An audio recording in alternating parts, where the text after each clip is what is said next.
together on the leadership team. Everybody's included, all the stakeholders. Important. To encourage people to be bold. Never win the world by talking.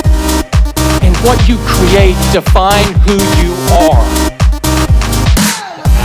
In Netflix's best interest. And with that, we find that employees do amazing things.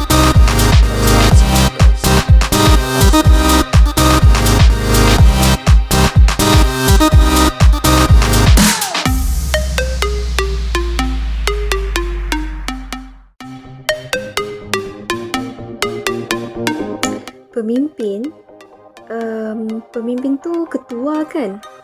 Macam ketua keluarga, ketua negara. Saya pun kurang faham. Jadi mari kita tanya kawan-kawan saya.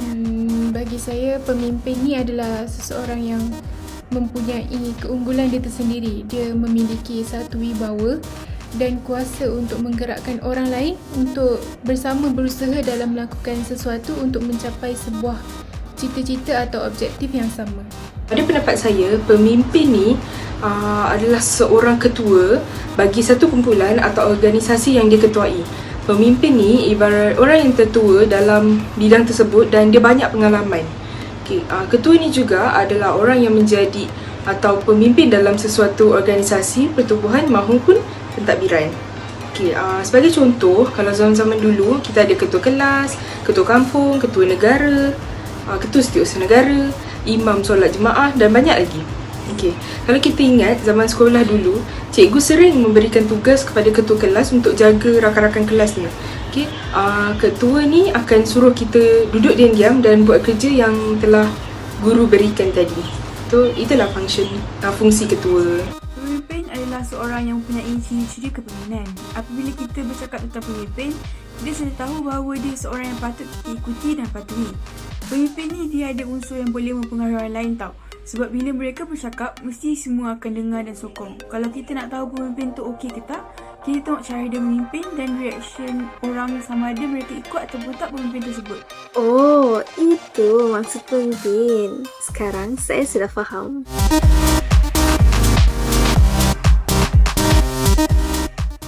Lelaki. Kejap. Perempuan. Bagi pendapat saya, nak jadi pemimpin tak kira jadi apa sebenarnya. Dia macam terletak pada diri seorang individu. Tak semua orang lahir dengan ciri-ciri pemimpin. Ada yang kena pupuk diri untuk jadi pemimpin. Dulu-dulu memang ramai kaum lelaki jadi pemimpin, mungkin kerana fizik mereka dan aura maskulin mereka. Tapi zaman sekarang ni, ramai wanita yang kita tengok mahir dalam segi kepimpinan. Contohnya, Jacinda Ardern, Perdana Menteri New Zealand.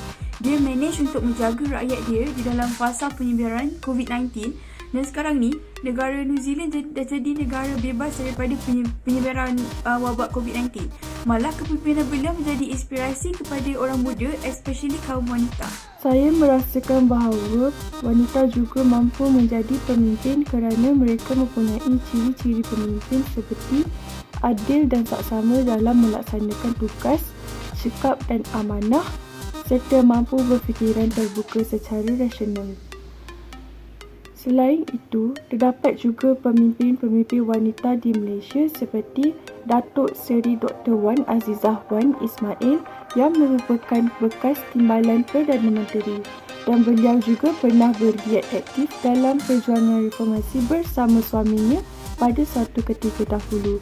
Selain itu, Tan Sri Zeti Akhtar Aziz juga merupakan wanita pertama yang dilantik sebagai Governor Bank Negara dan kini beliau merupakan pengerusi Permodalan Nasional Berhad. Ini menunjukkan bahawa pelantikan mereka adalah berdasarkan kredibiliti mereka. Bagi saya, lelaki dan perempuan ni dua-dua boleh jadi ketua yang baik. Setiap individu ni ada kelebihan dan kekurangan masing-masing dalam mengetuai sesuatu. Kalau diberi peluang untuk memilih, saya akan memilih ketua saya dari kalangan lelaki. Lelaki ni diciptakan oleh Allah SWT sebagai pemimpin dan di bahu mereka terletak tugas dan tanggungjawab yang besar. Mereka juga dibebani dengan amanah yang berat untuk dipikul, iaitu memelihara wanita seperti mana firman Allah dalam surah An-Nisa ayat 34, yang bermaksud kaum lelaki itu adalah pemimpin dan pengawal yang bertanggungjawab terhadap wanita. Oleh itu, Allah telah melebihkan orang-orang lelaki dengan beberapa keistimewaan ke atas orang perempuan. Dan mereka juga adalah orang lelaki yang telah membelanjakan harta dan juga nafkahnya terhadap orang wanita. Lelaki yang baik adalah lelaki yang menghormati dan meninggikan darjat wanita.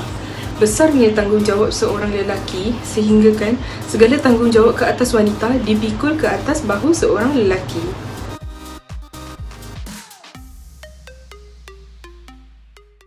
Cara melatih diri menjadi seorang pemimpin adalah dengan mempunyai keyakinan yang tinggi dalam melakukan tugasan yang diberikan dengan bersungguh-sungguh. Selain itu, seorang pemimpin juga perlulah mempunyai rasa tanggungjawab dan sikap integriti dalam diri. Dan akhir sekali, bakal pemimpin juga perlulah tahu cara mengawal emosi agar dapat menyelesaikan masalah dengan baik. Saya rasa untuk jadi pemimpin yang baik, seseorang itu perlu melatih diri untuk sentiasa penuhi janji. Walaupun pemimpin itu ada karisma, luas pengetahuan, tapi jika dia selalu tak tepati janji dia, orang-orang bawahan akan hilang kepercayaan dan akan timbul perasaan kecewa terhadap pemimpin itu. Jadi, untuk melatih diri dalam tepati janji, kita perlulah tentukan terlebih dahulu apa yang kita boleh lakukan dan jangan pernah berjanji dengan perkara yang kita tak dapat dan kita tak yakin untuk penuhi. Buat sesuatu janji yang realistik atau ayat yang lebih mudah, kita kena pastikan benda yang kita janji itu adalah perkara yang sememangnya kita boleh penuhi. Komitmen ini akan membantu seseorang itu menjadi lebih disiplin dan dapat mengembangkan lagi integriti seseorang itu. Saya rasa kena pupuk diri jadi confident. Apabila kita confident, orang akan tengok kita dan boleh pupuk kepercayaan kepada kita. Confident ni macam salah satu indikator yang kita tahu apa yang kita buat dan kita ada bayangan masa depan kita tahu. So, orang akan letak kepercayaan dekat kita yang kita boleh bawa mereka ke arah kejayaan. Wah, kalau begitu, saya pun mahu latih diri saya supaya dapat menjadi pemimpin di masa depan nanti.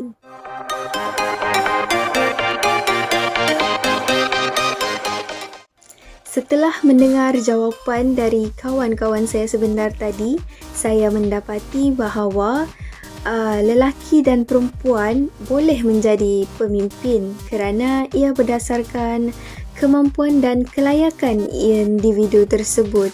Ciri seorang pemimpin perlulah amanah, bertanggungjawab, memahami dan banyak lagi.